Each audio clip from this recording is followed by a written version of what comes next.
Hello, আসসালামু আলাইকুম। আশা করি সবাই ভালো আছেন। আরেকটা নতুন ব্লগ নিয়ে এসেছি। এটা একদম র্যান্ডম ব্লগ। সবাই তো ইউএসএতে আমার বাগানের ব্লগগুলো অনেক বেশি পছন্দ করেন। তো এটা বাগানের ব্লগ না, বাট আমাদের বাড়ির চারপাশটার একটা ছোট্ট ক্লিপস আর কি। প্রেগনেন্সিতে আমার অনেক বেশি ডাব খাওয়ার জন্য ক্রেভিংস হচ্ছিল ইউএস থাকা অবস্থায়। যেহেতু আমাদের স্টেটে বেশিরভাগই ঠান্ডা থাকে আর খুব একটা ডাব পাওয়া যায় না। তো দেশে আসার পর আমাদের বাড়িতে যেহেতু অনেকগুলো ডাব গাছ, তো ভাবলাম না ডাব খেয়ে যাবো না এবার ইউএসএ গেলে। তো যেই ভাবনা সেই কাজ, একটা মানুষ ডেকে আনলাম। ওনার মাধ্যমে আমরা যতগুলো ডাব ধরেছে গাছ আছে সবগুলো তো ওনাকে উঠালাম। তো উনি এক একটা গাছে উনি উঠে ডাবগুলো পারছিল। আজকের ব্লগটা হচ্ছে সব গাছে যা যা ধরেছে, যা ফ্রুটস ভেজিটেবলস সেগুলা পারবো, ছিঁড়বো এবং এই ব্লগে সবকিছু দেখাবো। এই পাশে হচ্ছে আমার বড় আম্মা, মানে আমার মাম্মা।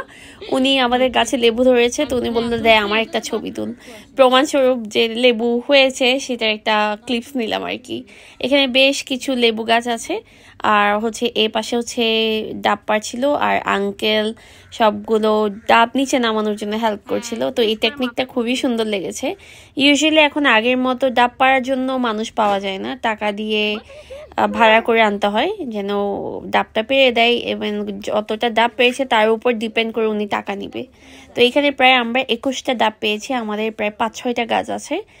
আর এখানে হচ্ছে আঙ্কেলদের বাসার সামনে, মানে যে আঙ্কেলরা আমাদের বাড়ি টেক কেয়ার করে, ওই আঙ্কেলের বাসার সামনে দেখলাম ওরা টমেটো অ্যাকচুয়ালি এভাবে ঝুলিয়ে রেখেছে। কারণ জিজ্ঞেস করলাম, বললো এভাবে ঝুলিয়ে রাখলে টমেটো অনেক দিন থাকবে। তো যাই হোক, ডাব পাড়া শেষ, লেবু পাড়া শেষ, এখন হচ্ছে আম গাছে ওঠার পালা। আর আম পারবো, যেহেতু চলে যাব তাই ভাবলাম আম পাকা পর্যন্ত তো থাকবো না, কাঁচা আম দিয়ে চাটনি করে খেয়ে চলে যাব। এবারে আমাদের বাড়ির মেইন আকর্ষণ ছিল আমাদের গেটের যে বাগান বিলাসটা, সেটা। সব বাচ্চারাই দেখি বাড়ির ভেতর যত ছেলে মেয়ে আছে সবাই এখানে সামনে এসে ছবি তুলে। ইভেন আমিও বাদ যাইনি, আমি যতটা আউটফিট পরেছি সবগুলো এই বাগান বিলাসের সামনেই ছবি তুললাম।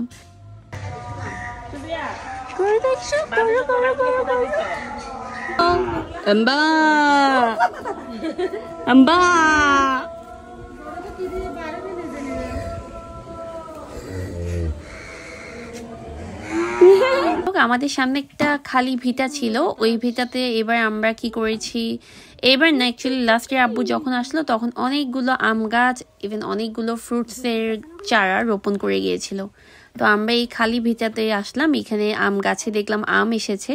তো এখানে আন্টি শাকও রোপণ করেছিল, তো দেখতে আসছিলাম। আমি এই 4 মাসে একবারও এই বাগানটাতে আসিনি, তো আজকে আসলাম চলে যাওয়ার মুহূর্তে।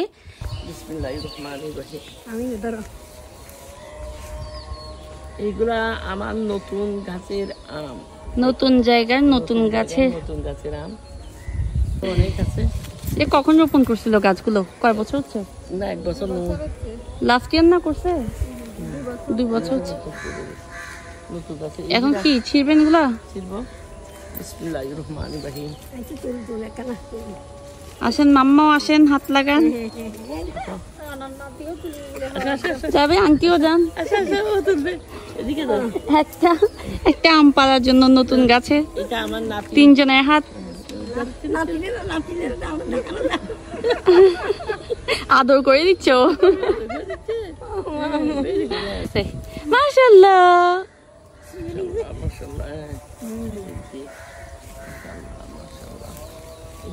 কেঁচো টেচো তো নাই না? জোকটুক নাই?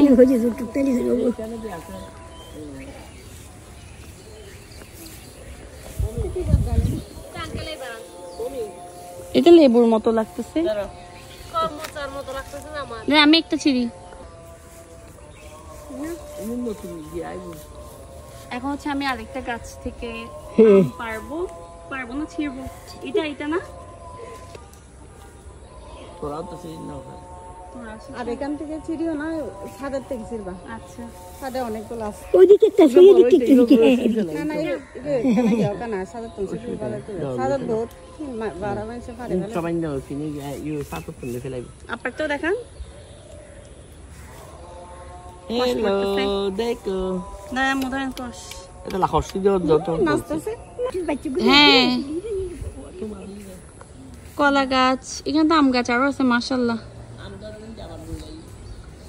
এই ভালো হইছে, আমিও আগে থেকে এটাই চাইছিলাম আর কি, এই জায়গাটার মধ্যে গাছপালা রোপণ করার জন্য। আমাদের ভাই বোনদের গাছপালা খুবই ভালো লাগে, মানে আমরা চাই গ্রামটা যেন গ্রামের মতো থাকুক। ইভেন আমার আব্বুরও খুবই ভালো লাগে গাছপালা বাগান এগুলো করতে। আব্বু যখন ইনিশিয়ালি আমাদের 3 বোনকে এই জায়গাটা দিয়েছিল, তখন আমাদের প্রথম থেকে প্ল্যানিং ছিল হচ্ছে আমরা এখানে অনেকগুলো গাছপালা রোপণ করব। ইভেন আমরা এই জায়গাটা ভালো করে ভরিয়েছিলাম মাটি দিয়ে। পরে আব্বু লাস্ট ইয়ার অথবা এর আগের বছর যখন এসেছিল, তখন আব্বু এখানে অনেকগুলো গাছপালা রোপণ করেছে।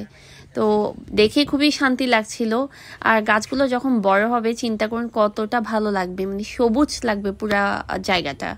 আর আমার না বাড়ি একটা থাকলেই হয়, আর বাকি যে জায়গাগুলো আব্বুকে বলছিলাম সবগুলোতে গাছপালা রোপণ করে দিতে, তাহলে সবুজ শ্যামল থাকবে, গ্রাম গ্রাম একটা ভাইবস থাকবে।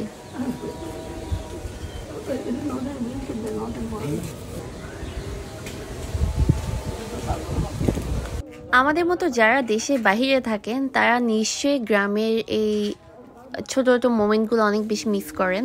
বিভিন্ন ফ্রুটের সিজনগুলোতে, স্পেশালি আমের দিনে আম পাড়াটা, ইভেন যখন বৃষ্টি হবে আম পড়বে, ইভেন আমগুলো কুড়ানো, এত ভালো লাগে। তো লাস্ট কয়েকবার অ্যাকচুয়ালি আমাদের চান্স হয়েছে আমের সিজনে আসার। তুমি পড়বি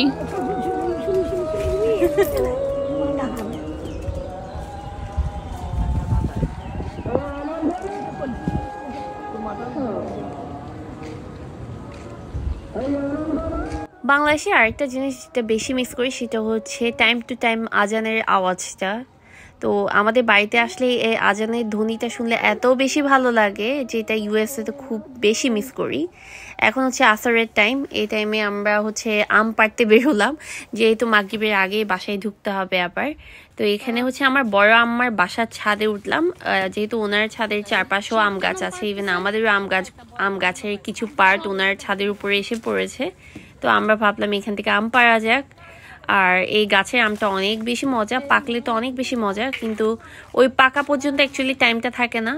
বাড়ির চারপাশের ভাড়াটিয়ারা মানুষ এসে আমার বড় আম্মার ছাদটা যেহেতু ওপেন, ওনার ওখানে এসে আম পেড়ে নিয়ে চলে যায়। আর আমরা যেহেতু থাকি না তাই এগুলো দেখাও হয় না। তাই ভাবলাম আমরা যাওয়ার আগে যতগুলো আম ধরেছে, যতগুলো গাছে, সবগুলো গাছ থেকে পাড়া যাক। আর এখানে আমার নিচটা আমার বড় আপুর মেয়েরাও আসলো, তো তাদেরকে নিয়েও আম পাড়া স্টার্ট করেছি।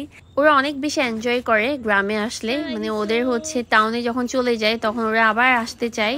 তো আমার মতে হচ্ছে বাচ্চাদের অ্যাকচুয়ালি গ্রামে নিয়ে যাওয়া উচিত, গ্রামের এনভায়রনমেন্টের সাথে ওদেরকেও একটু পরিচয় করিয়ে দেওয়া উচিত, যেন টানটা থাকে। তো ওরা এখানে আম পাড়ছিলাম আর ও হচ্ছে বাচ্চারা হচ্ছে আম কুড়াচ্ছিল, সবগুলো ঝুড়িতে রাখছে। তো ওদেরও খুব মজা লাগছিল ওই জিনিসগুলো, যেগুলো আমরা ছোটবেলায়ও করতাম, আমাদেরও খুবই ভালো লাগতো। খাদিজা পোজ দিচ্ছে কিবা দেখো, খাদিজা কম ডুঙ্গুলে ডুঙ্গুলে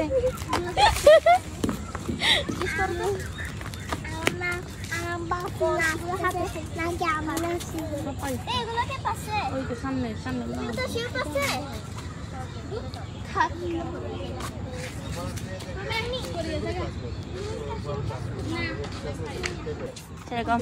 এই অনু খাদু সাফিয়া নাও, সাফিয়া নিছে কসগুলো কালে লাগলে গালে সামনে।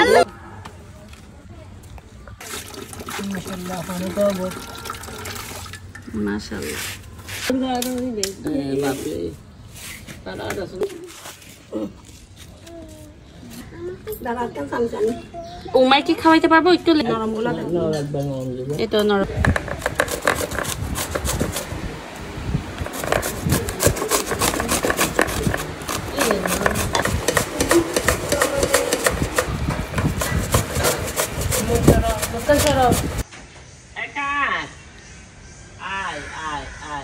ওমাইকে নিয়ে যাও।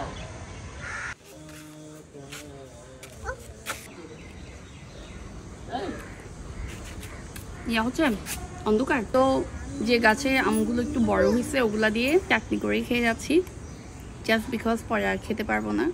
তো এই স্পেশাল আমের ভর্তা বা চাটনি এটা বানিয়েছে হচ্ছে আমাদের রুমি আপা। সে খুবই এক্সপার্ট ভর্তা বানানোতে, চাটনি বানানোতে। যতবারই আমরা আসি বাড়িতে, ও আমাদেরকে এই ধরনের মজার মজার ভর্তা করে খাওয়ায়। আর তো আমি চলে যাচ্ছি হচ্ছে শ্বশুর বাড়িতে, তাই ভাবলাম যাওয়ার আগে একটু খেয়ে যাই। বাই, আল্লাহ হাফেজ।